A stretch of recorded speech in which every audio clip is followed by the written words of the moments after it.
Guys সেই হাঁসের মাংস এই যে দেখেন ধুয়ে কেটে বাছে পরিষ্কার করে নিয়েছি। কারণ আপনার এই হাঁসের মাংস রান্না করার কথা ছিল আপনার ভাইয়ার, বাট সে একটু অসুস্থতার কারণে রান্না করতে পারলো না, তাই আমি আজকে শেফ হয়ে গেলাম, কিছুই করার নাই। আর এই যে হাঁসটা একদম ক্লিন করে ধুয়ে নিয়েছি। এটা এখন যা যা লাগবে সব উপকরণ নিয়ে নিয়েছি, তারপর আমি বলে দিচ্ছি আপনাদেরকে। এই যে রসুন বাটা দিয়ে দিলাম, বেশ ভালোই রসুন বাটা দিতে হবে কারণ হাঁসে বেশি পরিমাণে রসুন না দিলে গন্ধ লাগে। তারপর আদা বাটা দিয়ে দিলাম, পরিমাণ মতন দিচ্ছি, আমি কিন্তু এখানে 2টা হাঁস নিয়েছি, ঠিক আছে। তারপরে হচ্ছে পেঁয়াজ কুচু দিয়ে দিলাম, এই যে। তারপরে হচ্ছে গিয়ে হলুদের গুঁড়া দিয়ে দিলাম,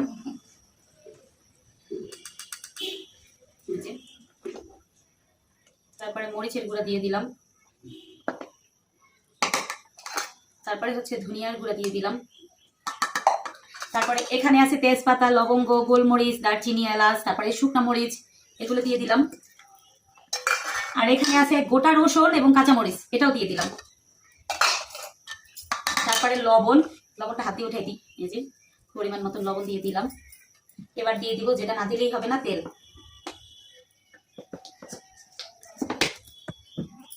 এবার এটাকে ভালো করে মাখাচাকা করতে হবে।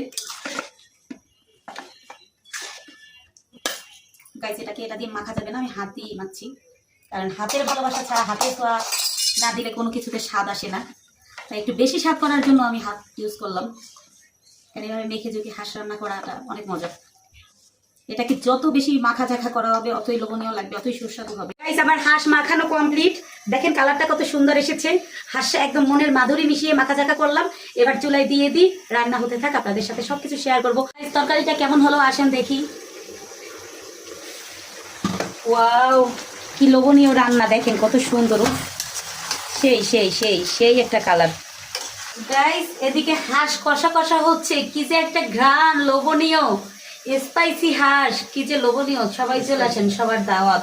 বেশি করে রান্না করছি স্পাইসি। গাইস আমার মাংস একদম তেলের কষা কষা হয়ে গেছে, তেল বের হয়ে গেছে, অনেকক্ষণ ধরে কষিয়েছি। এই যে দেখেন একদম লোভনীয় একটা কালার এসেছে। ওয়াও, কি স্বাদ, সুস্বাদু। এখন এই কষাইতে কষাইতে তেল বের করে ফেলেছি। এখন এটার মধ্যে ফুটানো গরম পানি ঢেলে দিব। চলেন আমরা পানি ঢেলে দিই মাংসের মধ্যে। এই যে এবার ফুটানো গরম পানি আমি মাংসের মধ্যে ঢেলে দিচ্ছি। পুরো কষা কষা হবে, অনেক লোভনীয়, দেখেছেন একদম। উফ, এবার এটাকে ঢাকনা দিয়ে রেখে দিই। এবার এটাকে ঢাকনা দিয়ে দিয়েছি, আমরা 10-15 মিনিট পরে এসে এটাকে নামিয়ে ফেলবো জিরার গুঁড়ি দিয়ে। গাইস মাংসটা হয়ে গেছে, এবার জিরার গুঁড়ো দিয়ে দেবো। তার আগে মাংসটা লাড়া হয়ে গেছে, অনেক লোভনীয় সুস্বাদু। ওয়াও, এই যে দেখেন জিয়া এখনই বলতেছে মাংস দিয়ে আমাকে ভাত দাও, মানে এতটা সুস্বাদু।